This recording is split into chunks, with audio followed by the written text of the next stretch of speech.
Bonjour les amis, on est à Loudéac, à La Grande Ourse, un petit restaurant qu'on vient de découvrir, merveilleux. Le patron est super sympa, son associé travaille en cuisine, c'est un établissement de folie. On est en train de manger un fish and chips en Sandrine et moi des moules marinières top. On est en route pour aller découvrir notre nouveau potager. Allez, à tout à l'heure.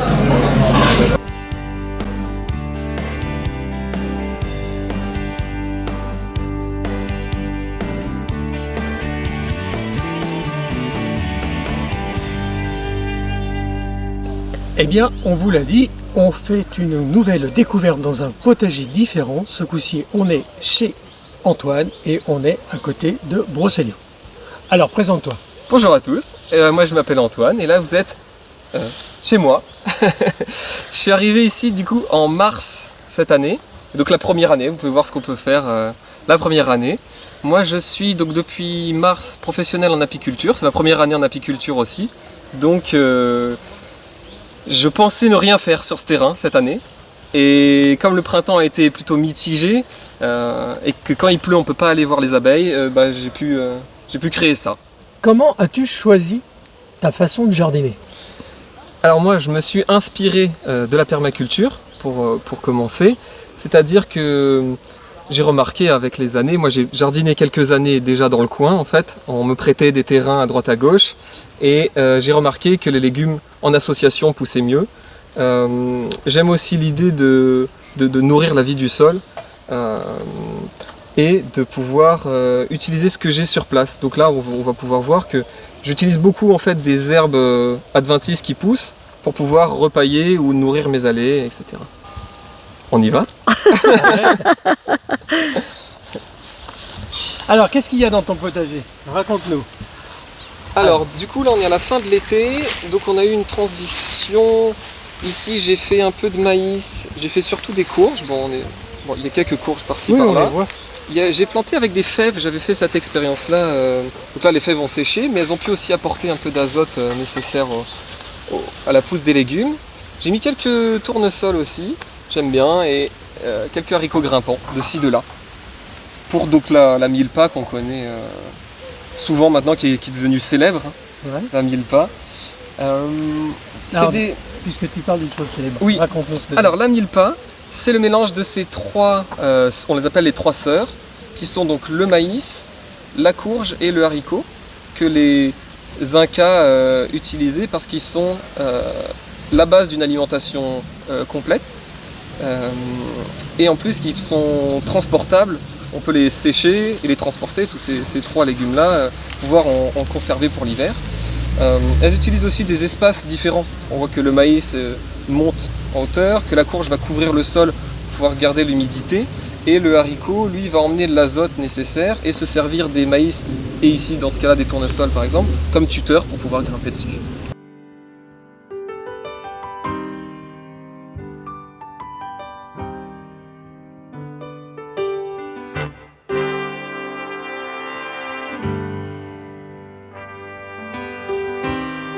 Je fais aussi pousser des petites tomates, donc elles sont minuscules. C'est des tomates sauvages en fait que j'ai récupérées de la Réunion et qui poussent en fait vraiment à l'état sauvage dans les bords de ravines, dans les bords de routes, etc. Et donc qui est extrêmement résistante et qui n'est pas sensible au mildiou. Donc en fait, je peux en avoir jusqu'à la jusqu'en décembre, janvier, jusqu'à qu'il gèle. Peu importe en extérieur, peu importe qu'il fasse mauvais, parce que celle-là elle pousse partout en fait, elles sont faites pour ça. Alors ce qui est intéressant, comme en fait je fais la plupart de mes graines, et donc je fais mes plants, etc. Donc il y a des légumes qui ont vraiment beaucoup de générosité en graines, notamment les blettes, et puis certaines fleurs, les soucis, etc.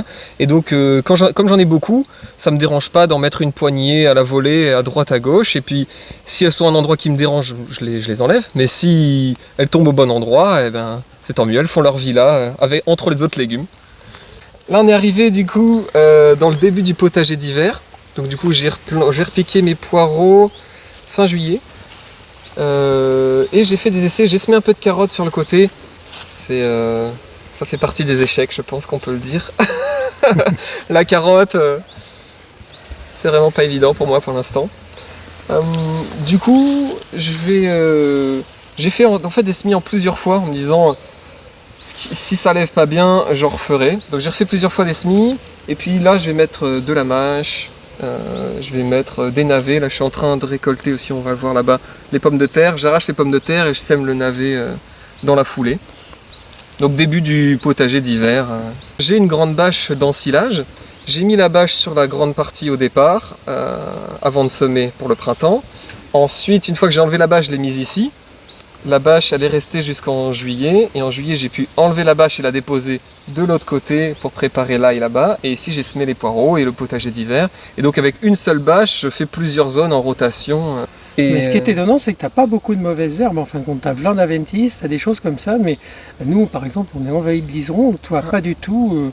Non, moi, j'avoue qu'il y en a deux qui sont très présents. Là, c'est donc le rumex et la carotte sauvage. Ouais. Mais qui sont du coup aussi indicateurs des sols tassés, des pâturages.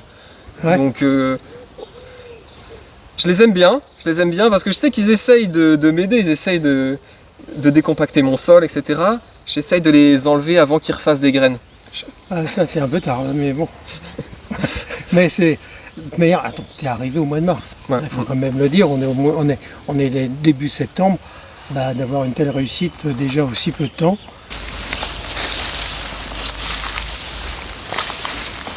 Donc, ce qui est intéressant aussi dans ce type de jardinage, certains diraient que c'est un jardin punk, il y a un courant comme ça de pensée, c'est qu'on ne voit pas toujours où sont les légumes. Ça, si quelqu'un vient essayer de me prendre mes oignons, il ne sait pas où ils sont.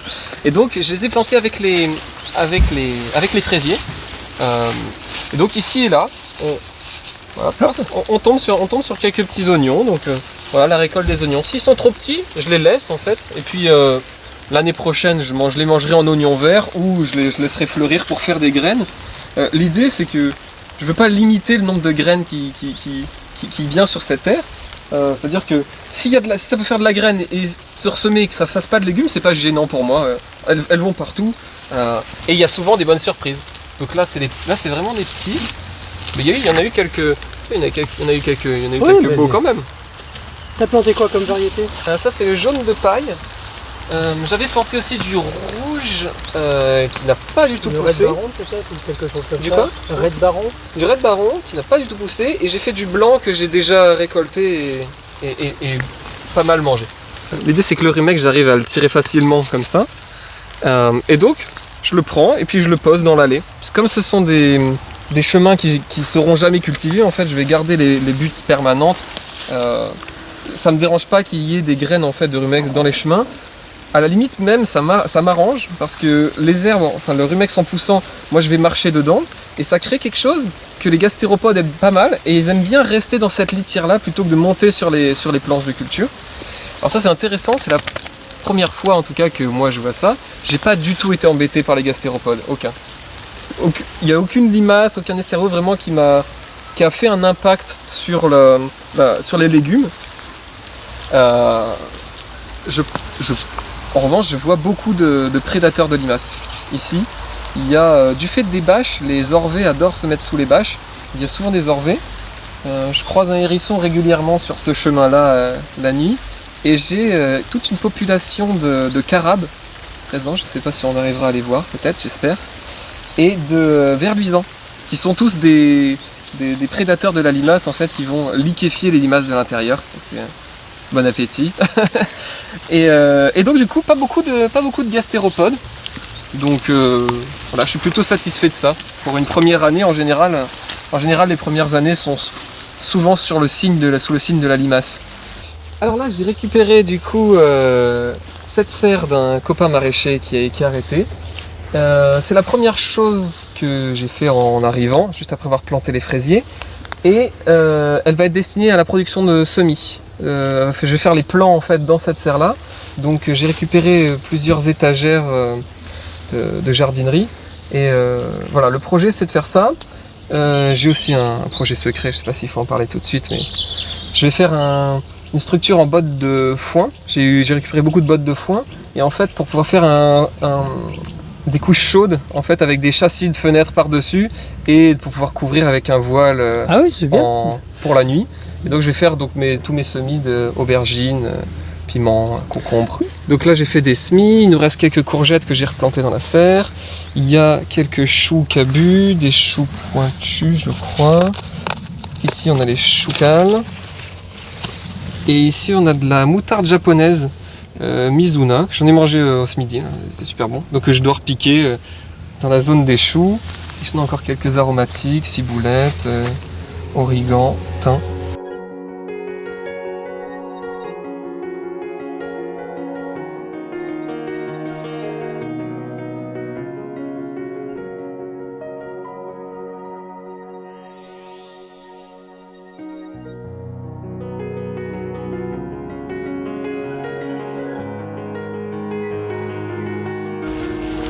Et en fait, ouais, tu vois les rangs que j'étais vachement proche en fait. Là, tu vois, je suis Ouais, c'est trop proche. Mais c'est pas grave ça. Tu sauras pour l'année prochaine. Oui, bah, c'est sûr. Mais Ah oui. des petites patates quand même. Il n'y en a pas beaucoup, mais je te dis. Écoute, moi c'est de la pomme de terre. Ouais. Ça sera suffisant pour nous, clairement. Tu vois, il y en a un petit peu par là, quoi. Hop. Donc voilà, elles sont cachées, mais elles sont bien là. Je vais laisser les petites quand même. Alors là, on arrive dans la deuxième serre qui fait du coup 16 mètres de long par 5 mètres de large et qui fait, je crois, environ 90 mètres carrés. Ouais. Si je ne m'abuse. Alors là, ce qui est intéressant, c'est qu'avec une serre de cette taille-là, on peut pas mettre la bâche à 2 ou 3. On a dû quand même faire une équipe parce que c'est une bâche en un seul morceau. Et donc même à 2, elle est lourde, elle est vraiment lourde. Donc ce que j'ai fait, c'est que j'ai d'abord préparé le sol et j'ai planté avant de mettre la serre. C'est-à-dire j'ai construit la serre autour des plantes. J'ai fait la structure et en fait on a mis la bâche qui y a une dizaine de jours, 10-15 jours, en me disant que de toute façon il ferait chaud cet été. Raté et que j'aurais pas vraiment besoin d'une bâche avant septembre. En fait ça n'a pas été du tout le cas. Bon, donc il y a ce qu'il y a. Faut savoir que là c'est que des plants que moi j'ai fait, donc les aubergines, etc. Les aubergines, je suis plutôt agréablement surpris puisque je pensais j'ai pu les semer qu'une fois la petite serre montée, donc je les ai semés mi-avril à peu près. Je pensais même pas en avoir et en fait il commence à y avoir de jolies aubergines. J'ai fait du basilic, différentes variétés de basilic. Il y a du basilic thaï, du basilic tulsi, du basilic génovese, du géant. Et que j'ai alterné, comme ça, un basilic et une aubergine. Habituellement, on les met plus avec les tomates. Et c'est vrai qu'au départ, c'était tellement dense dans les tomates que je me suis dit que ça risquait d'emmener trop d'humidité, de ramener le basilic au milieu. Donc je les ai un peu écartés. On peut voir qu'il y a eu... que le temps breton ne nous a pas épargné et que le mildiou est bien dans la serre. Là, ça c'est du foin que j'ai récupéré qui a servi d'une manifestation pour délimiter les chemins, etc. Et donc du coup, il y a eu beaucoup de foin que j'ai pu aller récupérer gratuitement. Donc j'ai beaucoup de foin actuellement. Mais je me sers aussi beaucoup... souvent dans les allées, je laisse les herbes et en fait en marchant dessus, je crée aussi de la matière organique. J'ai mis quelques physalis aussi en me disant que peut-être j'arriverai à les garder pour l'année prochaine. Je sais qu'il y a une voisine qui y arrive, elle met un voile quand vraiment il fait très froid, mais elle les garde pour l'année prochaine. Et du coup j'ai fait une dernière série de concombres pour essayer de les tirer à la fin de la saison. Donc là tout le rang, toute la longueur ici, il y a des concombres plantés tous les 50 à 80. Et je vais tendre un grillage là pour pouvoir les faire grimper à l'intérieur. Et en espérant avoir des concombres jusqu'en 2025. Il y a une question que je me pose, enfin que l'on me pose aussi très très fréquemment. On m'a dit c'est quoi la permaculture? Alors bah ça tombe bien, toi tu travailles en permaculture, explique-nous ce que c'est. Est-ce que c'est simplement une méthode de jardinage ou est-ce que c'est autre chose? Alors c'est vrai que souvent, enfin ce qui a popularisé la permaculture, c'est les buts et l'ajout de matière organique. Mais c'est pas seulement une technique de jardinage, c'est en fait un ensemble c'est un courant de pensée en fait qui part du jardinage comme centre pour pouvoir rééquilibrer, réajuster. C'est prendre soin en fait de la terre, de la planète petit à petit. Chaque petit jardinier dans son coin prend soin de la terre, soin des êtres vivants et redistribue les surplus produits généreusement par la nature.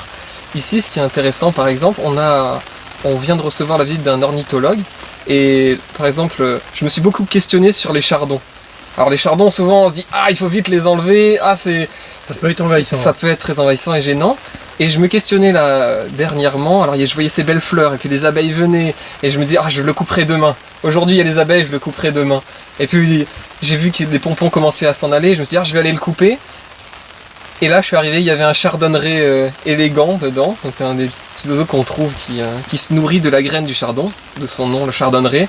Et il est tellement beau, rouge et jaune, que j'ai laissé le chardon. Il s'est mis à pleuvoir, on s'est vite abrité dans la serre, et puis là, qu'est-ce que je dégoûte? Des graines de partout. Alors donc ça c'est quoi? Ça c'est des graines de blettes. Alors c'est un mélange de couleurs, il y a tous différents types de blettes. Et c'est un mélange qui me suit depuis un moment. J'aime bien les blettes parce que ça fait partie des légumes faciles, en tout cas ici elles fonctionnent très bien.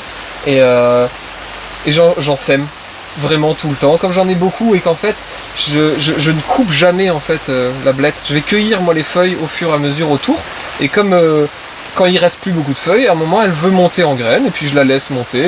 Elle a fini sa vie, moi j'ai pris ma part, je lui ai donné un endroit où vivre, j'ai pris ma part de feuilles, maintenant je la laisse faire le reste de sa vie, vieillir tranquillement, faire ses graines et se reproduire, et ensuite moi généreusement je peux aller en jeter partout ou en donner, en échanger, puisque c'est très généreux.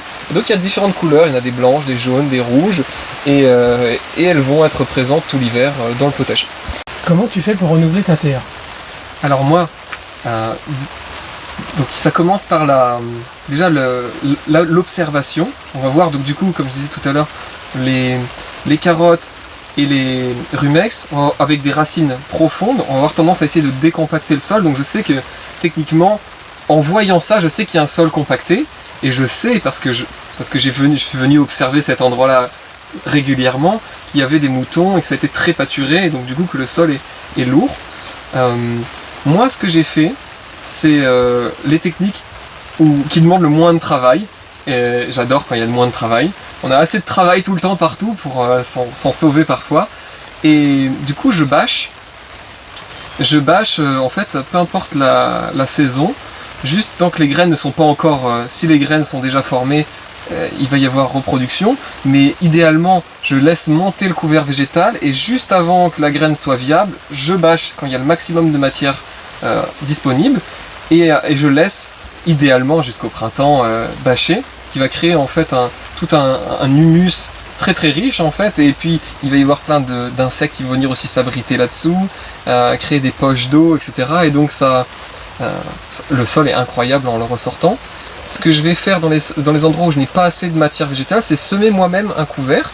Je peux diversifier, je peux mettre des légumineuses, des moutardes, de la facélie.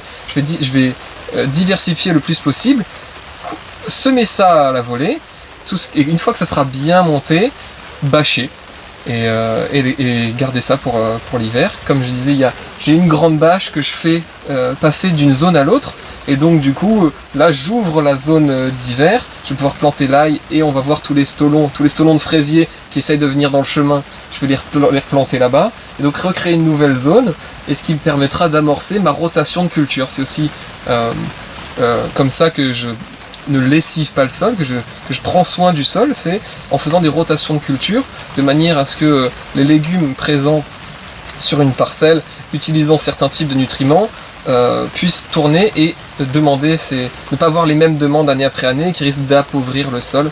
Par la rotation comme ça, on maintient la fertilité. Alors Antoine, pourquoi tu jardines?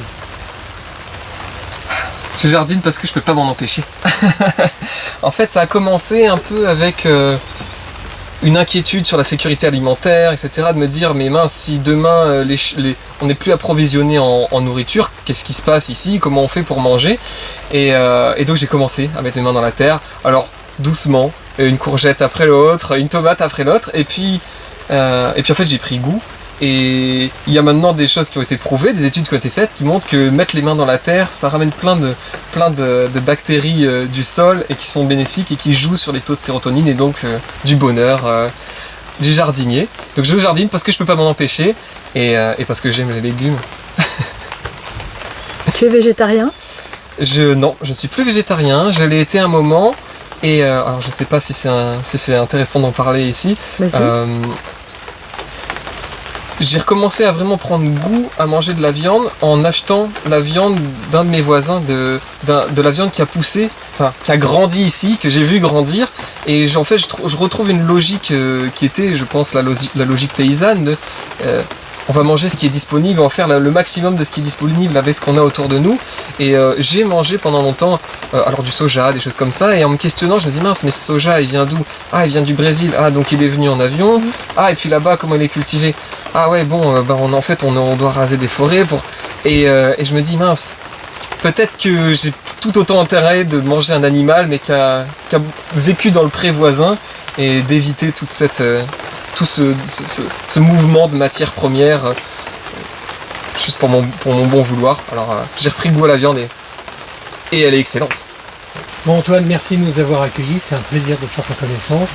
Bah écoute, on viendra forcément, puisque maintenant que tu vas faire du miel et que tu vas voir tes ruches, on va venir goûter ça.